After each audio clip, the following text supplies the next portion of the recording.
आदिवासी स्वाभिमान यात्रा सिर्फ एक यात्रा नहीं थी, एक समाज के बीच में जाने का, उनके आंसू पोंछने का, उनके घाव भरने का एक मौका था। और इस यात्रा के माध्यम से हम उस हर आखिरी पंक्ति के आदिवासी तक पहुंचने का हमने प्रयास करा है, जो पीड़ा में, तकलीफ में है, दिक्कत में है, और उसके आंसू पोंछने के लिए ये सरकार कुछ नहीं कर रही है। इस यात्रा में ऐसे बहुत सारे अनुभव हुए, लगता है कि इस यात्रा पर जाना सबसे ज्यादा जरूरी था, मेरे लिए नहीं पर समाज के लिए। और कहीं ना कहीं जो प्यार, स्नेह जो सब लोगों से मुझे मिला है, हम सबको मिला है, उसके लिए हम हमेशा हमारे सभी समाज का और सभी समाजों का जिनने इस यात्रा में खड़े होकर इस यात्रा का समर्थन करा है, उन सबका मैं तहे दिल से शुक्रगुजार हूँ, बहुत बहुत धन्यवाद देता हूँ। जब इस यात्रा में जा रहे थे, हमने जब सीधी से शुरू करा था,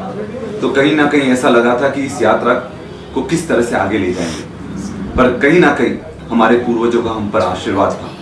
भगवान बिरसा मुंडा, टांटिया मामा, रानी दुर्गावती, राजा ख्वाजा भीमा नायक, राजा शंकर शाह, रघुनाथ शाह, सब ने हमें आशीर्वाद दिया। और इस यात्रा में कहीं भी किसी तरह का विघ्न नहीं आया, क्योंकि हमारा उद्देश्य सही था, हमारा उद्देश्य पवित्र था। इस यात्रा में हम बूढ़े लोगों से मिले जो आज भी पेंशन के लिए दर दर भटक रहे हैं। इस यात्रा में हम युवाओं से मिले जो रोजगार के लिए, अपने जीवन को बनाने के लिए लड़ाई लड़ रहे हैं। इस यात्रा में हम पीड़ित लोगों से मिले जिनके सामने उनके पतियों को मार दिया गया। साथियों, भाईचारा इस देश की ताकत है, इस समाज की ताकत है, और आदिवासी समाज हमेशा से शांति प्रिय रहा है।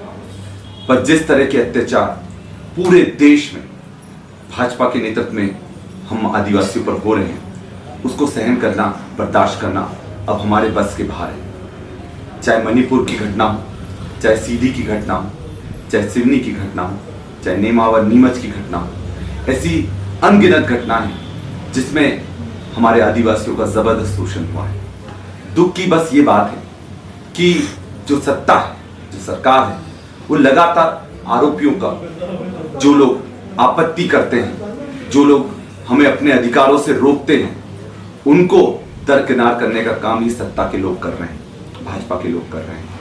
पर जिस तरह से आप लोग हमारे साथ खड़े रहे, उसके लिए मैं आप सबका बहुत बहुत धन्यवाद देता हूं।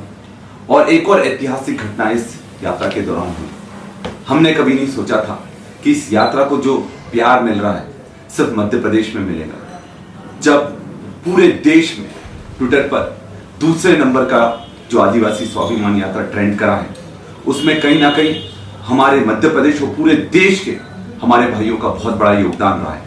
और जिन भी साथियों ने इस यात्रा में मदद करी है, उन सब का मैं बहुत बहुत धन्यवाद देता हूँ। यात्रियों का धन्यवाद देता हूँ, मेरे छोटे भाई रामू टेकाम का धन्यवाद देता हूँ, हमारी बड़ी बहन चंद्रा सरवटे का धन्यवाद देता हूँ, जिनके बिना इस यात्रा को पूर्ण करना मुमकिन नहीं था।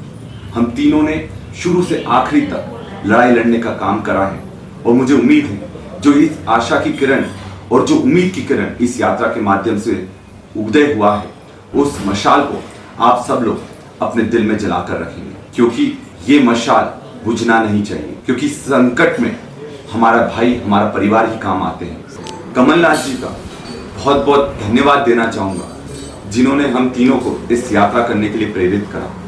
जब सीधी कांड हुआ था, जब मणिपुर कांड हुआ था, समाज बहुत आहत था, गुस्से में था, रोष में था, और जरूरत थी सड़कों पर निकलने की। उस समय हमें कमलनाथ जी ने निर्देशित करा कि तुम निकलो, उस हर एक आदिवासी तक पहुंचो जिसके आंसू पोंछने की आवश्यकता है, जिसके घाव भरने की आवश्यकता है, और समाज के स्वाभिमान के लिए लड़ो, इसकी सोच के लिए लड़ो, और इसकी पहचान के लिए लड़ो। तो पुनः हमारे आदरणीय कमलनाथ जी का बहुत बहुत धन्यवाद कि आपने हमें इस यात्रा पर निकलने के लिए प्रेरित करा और समाज के बीच में जाकर उसको मजबूत करने का मौका दिया।